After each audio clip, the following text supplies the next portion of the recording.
नमस्कार, मैं मनोज सुराजी और आप देख रहे हैं मिनी संसद।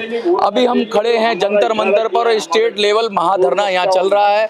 पेंशनर्स हैं और पेंशनर्स लगातार अपनी बात कर रहे हैं। और मैं ऐसे ही एक पेंशनर्स के बहुत ही बुजुर्ग हैं और पेंशनर्स के नेता हैं, बहुत अच्छे वक्ता हैं। मैं उनसे बहुत सारी बात करूंगा, फाइनेंस बिल की बात करूंगा, पेंशन में जो अपडेशन की बात करूंगा, किस उसके अंदर जो ये क्लॉज आता है वैलिडेशन का क्लॉज आता है, तो उस पर भी बात करूंगा, बहुत सारी बातें करूंगा।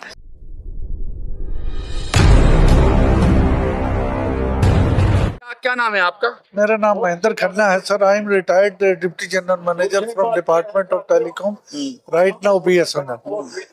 इनफैक्ट जो गवर्नमेंट अभी ये पेंशनर्स के ऊपर ऑनस्लॉट कर रही है, ये ऐसा लग रहा है कि पेंशनर्स पे ही ऑनस्लॉट है, लेकिन जो आज वर्किंग में है सूनर और लेटर रिटायर उनको भी होना है, तो उनके लिए भी एक मैसेज है कि वो इस यूनिटी में है, उनकी जान भी खतरे में है।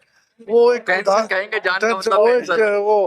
उदाहरण है ना कि एक मुर्गे को निकाल के कसाई काट रहा था, दूसरा खुश हो रहा था। हाँ। तो एक ना एक दिन तुम्हारा भी आएगा। तो ये खुश ना हो। ये गवर्नमेंट की जो पॉलिसी है, खास करके जो मोदी गवर्नमेंट की पॉलिसी है, ये कम्युनल बेसिस के ऊपर जो डिवीजन और रूल कर रही है, और अब तो कास्ट बेसिस पे भी आ गया है, इसके ऊपर जो डिस्गाइज करके जो पब्लिक को गुमराह करके और जो दूसरे रास्तों के ऊपर ये एक अंकुश लगा रही है, ये आने वाले दिनों में गवर्नमेंट के हिस्सेदारी में आम पब्लिक का हिस्सा बिल्कुल खत्म हो जाएगा। अच्छा सर, एक चीज बताइए मुझे, जब ये पेंशन के वैलिडेशन के रूल की बात करते हैं, जी, तो फाइनेंस बिल ये वैलिडेशन रूल है क्या सर? सामने वैलिडेशन रूल ऐसा है कि यूनिलेटरली उन्होंने अपने आप को एम्पावर कर लिया कि हम जब चाहेंगे IDA फ्रीज कर देंगे, जब चाहेंगे IDA देंगे, और जहां फ्रीज करना चाहेंगे कर देंगे।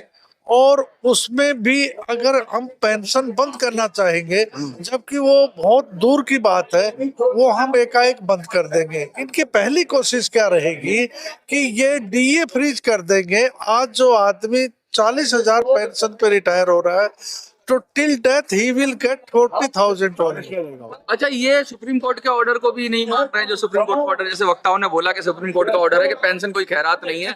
इंडियन डेमोक्रेसी में parliament is supreme. If supreme court is telling कि ये ऐसे करे, अगर उसको कानून बना दे, अगर कानून के जरिए कानून सुप्रीम कोर्ट को बना देंगे, तो करेगा ना सुप्रीम कोर्ट। सुप्रीम कोर्ट के पास कॉन्स्टिट्यूशनल राइट्स जो है वो है। आपने धारा 370 देखा होगा, आपने कुछ और चीजें देखी होगी। आपने कॉन्स्टिट्यूशनल जो अमेंडमेंट में ये लिखा है कि reservation should not be extended more than 49%। 51 और 49 का रेशियो था। 51% will be general and 49% will be reserved category, including OBC and everything. But they extended it by 10% economic basis पे रिजर्वेशन करके। अच्छा। इसको 59% कर दिया। हाँ। जबकि दैट इज अनकॉन्स्टिट्यूशनल।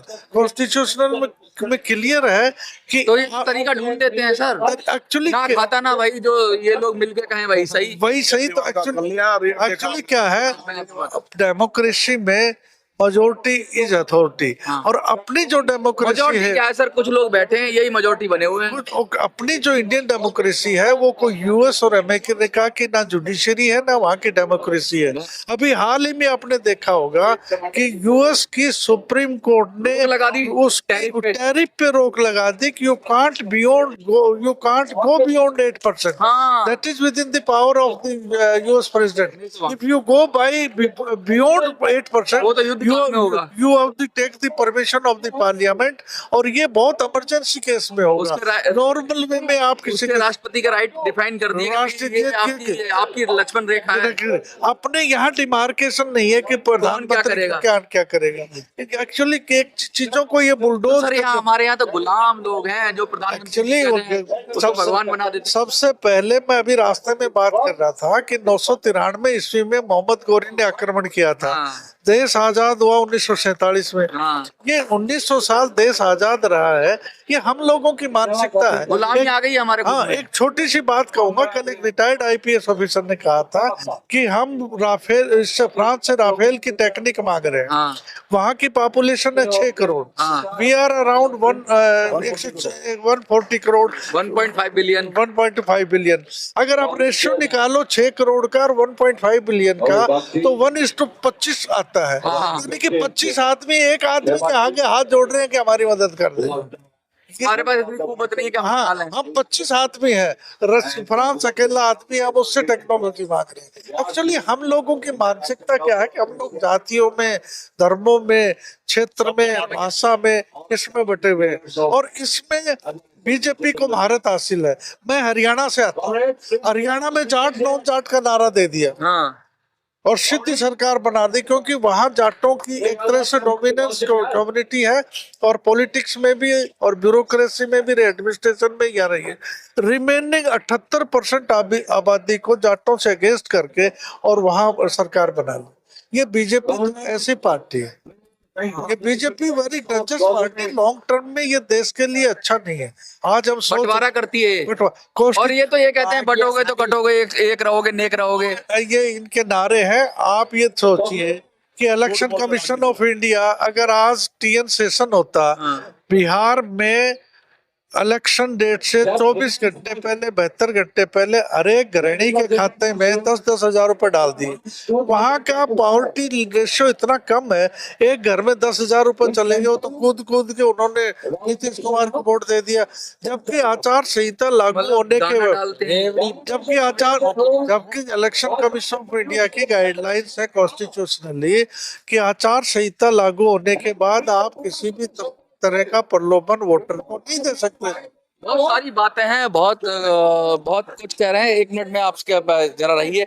मैं तो सिर्फ इतना कहूंगा कि देश के अंदर सामंजस्य बनाना पड़ेगा, तालमेल बनाना पड़ेगा, और किसी को कम करके ज्यादा करके अगर किसी को बढ़ावा दे रहे हो तो ये ठीक नहीं है। सबको संतुलित रूप से दो। किसी का काट के किसी को दोगे तो ये कोई मसीहा नहीं है। किसी को लूट के किसी को दो, उसको जिसका बनता है उसको दो, और जिसका नहीं बनता है उसको मत दो। बस इतना ही।